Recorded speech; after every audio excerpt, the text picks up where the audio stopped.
रात के करीब 12:15 बजे एक पत्नी अपने घर का मेन डोर खोलती है और इसके बाद गली में लेफ्ट और राइट झांकती है। वो देखने की कोशिश करती है कि क्या अभी भी किसी घर की जो लाइट है वो जल रही है, क्या गली में कोई मौजूद है। और जब उस पत्नी को तसल्ली हो जाती है कि गली में कोई भी शख्स मौजूद नहीं है, तब वो सीधे तौर पर अपने बॉयफ्रेंड को इशारा करती है। बॉयफ्रेंड फौरन एक बाइक लेकर आता है और फिर ये पत्नी बड़ी ही आराम से, बड़ी ही चतुराई से अपने पति की लाश को घर से बाहर लाती है, बाइक पर किसी तरीके से टांगती है, किसी तरीके से बिठाती है, फिर पीछे बैठती है और ये दोनों वहाँ से फरार हो जाते हैं। आप अभी जो तस्वीर देख रहे हैं, इन तस्वीरों में आपको दिखाई दे रहा होगा एक बाइक जो है बड़ी ही स्पीड से जा रही है। अब मैं अगर इस पोर्शन को फ्रीज करती हूँ तो यहाँ पर आप गौर करिए कि इसमें एक जो आगे शख्स बैठा है वो बॉयफ्रेंड है, पीछे मुंह ढककर पत्नी बैठी हुई है और बीच में मौजूद है पति की लाश। और लाश, जो पति है उसका कत्ल करने वाला कोई और नहीं बल्कि पीछे बैठी उसकी पत्नी और आगे बैठा हुआ उसका बॉयफ्रेंड है। ये आप तस्वीर जो देख रहे हैं ये वो सीसीटीवी फुटेज है जो सबूत बना एक पत्नी के कत्ल का। और आखिर पत्नी है कौन, तो जरा दूसरी तस्वीर पर गौर करिए। ये रवीना है। ये करीब 1 हफ्ते तक पुलिस को बेवकूफ़ बनाती रही। ये हरियाणा पुलिस से सवाल पूछती रही, उनके सामने रोती रही, गिड़गिड़ाती रही और उन पर गुस्सा करती रही। ये पुलिस वालों को धोखा देती रही और उनसे बोलती रही कि आप किसी काम के नहीं हैं, आप मेरे पति को अब तक ढूंढ नहीं पाए हैं। जबकि पुलिस को पता भी नहीं था कि जो महिला उनके स्टेशन पर आकर, पुलिस स्टेशन जाकर, चौकी पर जाकर रो रही है, गिड़गिड़ा रही है, पुलिस को कोस रही है, वो खुद ही कातिल है। ये जो पूरी वारदात है ये हरियाणा के भिवानी से सामने आई है। भिवानी में एक परिवार रहता है प्रवीण जी का। प्रवीण, उनकी पत्नी रवीना और उनका एक 6 साल का बेटा है मुकुल। अगर मैं उम्र की बात करूं तो रवीना की उम्र 32 साल है, प्रवीण की उम्र 35 साल है। इनकी शादी को कई साल बीत चुके थे, इनका 6 साल का बेटा भी है। लेकिन जो रवीना है उसकी आप इन तस्वीरों पर ज़रा गौर करिए, आपको समझ में आएगा कि इसको रील बनाने का शौक था। इंस्टाग्राम पर वीडियोस अपलोड करना, तरह तरह की रील्स बनाना, बेढंगे कपड़े पहनना, इस तरीके की कई ऐसी रील्स जो हैं इसकी सोशल मीडिया पर मौजूद हैं। अब ऐसे में धीरे धीरे चीज़ें जो हैं बदलने लग गई। जो रवीना है वो घर पर कम ध्यान देने लगी, बेटे पर कम ध्यान देती। प्रवीण को कई बार ये चीज़ें अखरती, वो उसको टोकता, उससे बातचीत करने की कोशिश भी करता। वो कहता कि जैसा घर का माहौल है, तुम बच्चों पर ध्यान नहीं दे रही हो, मुकुल बड़ा हो रहा है, उसकी परवरिश पर ध्यान दो, रील्स बनाना छोड़ो, अगर बनाती भी हो तो कम से कम अपने परिवार के लिए टाइम निकालो। लेकिन रवीना इन सब चीज़ों से इतर, उसे कोई फर्क पड़ता ही नहीं था। अब ऐसे में रवीना की एक रोज़ मुलाकात होती है सुरेश नाम के लड़के से, जो इंस्टाग्राम पर रील बनाया करता था और तो और यूट्यूब पर वो शॉर्ट्स बनाता था। अब इन दोनों की जब सोशल मीडिया पर मुलाकात होती है, दोनों के बीच बातचीत होती है। सुरेश जो है वो रवीना की तारीफ करता है, वो कहता है कि तुम बहुत सुंदर दिखती हो। अब इन दोनों की जो बातचीत है वो इस कदर बढ़ती है, इतनी ज़्यादा हो जाती है कि ये दोनों अब एक दूसरे को पसंद करने लगते हैं। अब जो सुरेश है वो धीरे धीरे रवीना के घर पर भी आना शुरू कर देता है। घर पर जब ये आता है तब इन दोनों के बीच में संबंध भी बनते हैं, दोनों एक तरीके से ऐसे रिलेशनशिप में आ जाते हैं जैसा एक पति पत्नी का होता है। अब एक रोज़ ये जो सारी बातें हैं प्रवीण को पता लग जाती हैं। वो अपनी पत्नी को समझाता है, वो कोशिश करता है किसी तरीके से जो उसका परिवार है वो संभल जाए। लेकिन रवीना जो थी वो संभलने का नाम नहीं ले रही थी।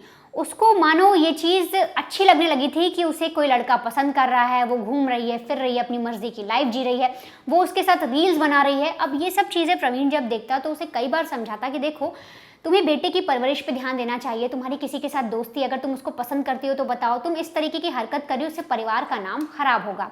पर रवीना अक्सर प्रवीण से झगड़ा करती।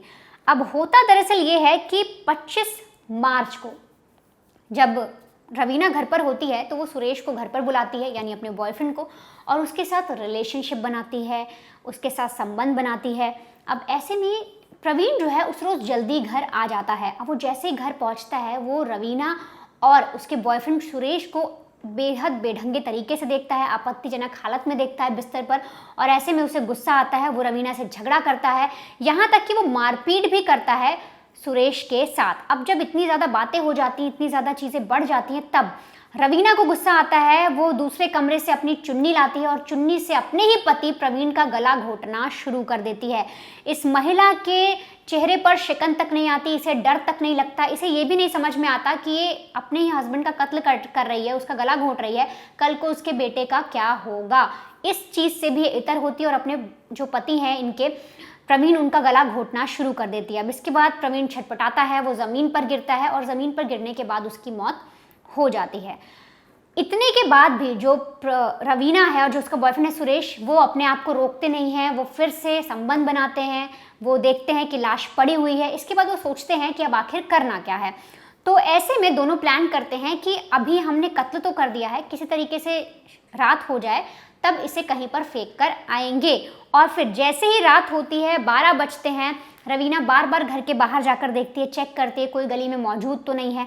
और जब उसे तसल्ली भरा टाइम मिलता है, जब उसे दिखता है कि अब कोई मौजूद नहीं है, तब वो दोनों खींचकर लाश को बाहर लाते हैं और बाइक पर बिठाते हैं।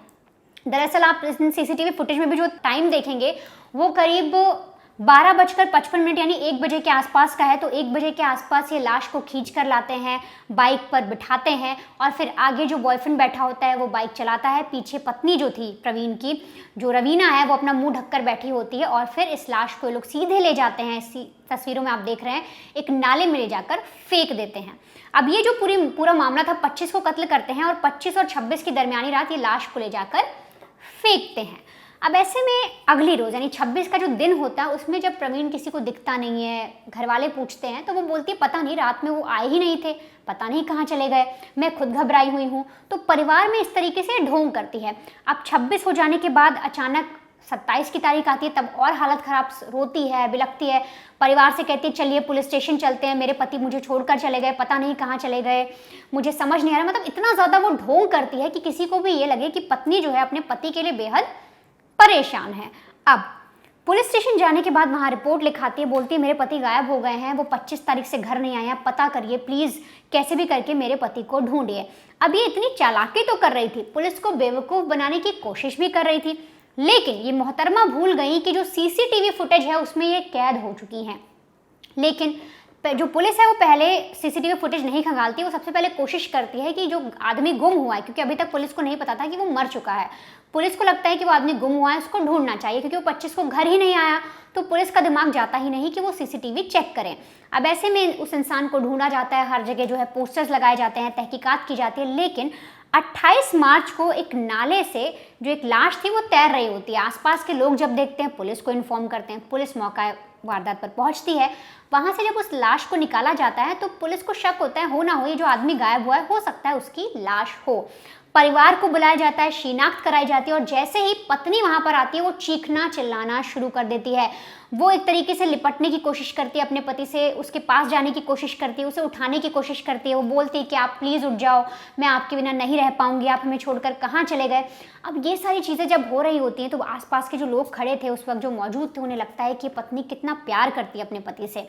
पुलिस को भी यही चीज़ें लगती है, लेकिन जब लाश मिलती है तो उनका इन्वेस्टिगेशन का जो तरीका था वो चेंज हो जाता है।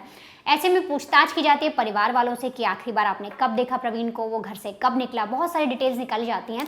तब जो पुलिस है वो सीसीटीवी फुटेज चेक करना शुरू करती है। मतलब जिस नाले में लाश मिली थी उसके आसपास जो सीसीटीवी फुटेज लगे थे, वहां से लेकर घर तक के जितने भी फुटेज मिलते हैं सीसीटीवी के, उन सबको कलेक्ट किया जाता है और फिर पुलिस के होश उड़ जाते हैं उन तस्वीरों को देखने के बाद।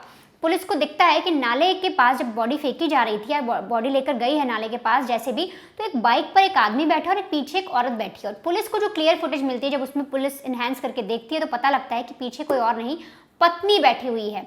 अब पत्नी का तो पुलिस को पता लगता है, लेकिन सामने जो बाइक चला रहा है वो शख्स कौन है। तो ऐसे में पत्नी को बुलाया जाता है, उससे पूछताछ की जाती है। वो पहले नानुकुर करती है, कुछ पुलिस को नहीं बताती, लेकिन पुलिस की टीम उसको सीसीटीवी फुटेज दिखाते हैं। कहते हैं मैडम ये आपके घर के बाहर लगे सीसीटीवी फुटेज हैं, इसमें दिख रहा है कि करीब आप 1 बजे जो लाश है अपने पति की वो लेकर जा रही हैं। हमें ये तो पता लग गया कि आप इस केस में इन्वॉल्व हैं। अब बताइए सामने बैठा लड़का कौन है जो बाइक को चला रहा है। अब ये सब जानने के बाद रवीना को लगता है कि अब जो है उसकी पोल खुल गई है, अब वो पुलिस से बच नहीं पाएगी और इसके बाद वो पुलिस को अपने बॉयफ्रेंड सुरेश के बारे में बताती है। पुलिस कॉल डिटेल निकालती है पक्का करने के लिए, तो एक नंबर मिलता है, वो सुरेश का मिलता है। दोनों को पकड़ा जाता है, दोनों से अच्छे से पूछताछ की जाती है और तब जाके पूरी वारदात सामने आती है और पुलिस को पता लगता है किस तरीके से एक पत्नी ने अपने पति का कत्ल किया, फिर अपने बॉयफ्रेंड के साथ बाइक पर बैठकर लाश को एक ड्रेन में डंप किया और उसके बाद पूरे सोसाइटी को, पूरे समाज को, अपने परिवार को, यहाँ तक कि पुलिस को भी बेवकूफ़ बनाती रही। फिलहाल इस केस में जो दोनों आरोपी हैं उनको पुलिस ने अरेस्ट कर लिया और जो परिवार है वो न्याय की मांग कर रहा है। परिवार कह रहा है कि जो पत्नी है, जो रवीना है, उसको जल्द से जल्द सज़ा होनी चाहिए और साथ ही उसके बॉयफ्रेंड को भी।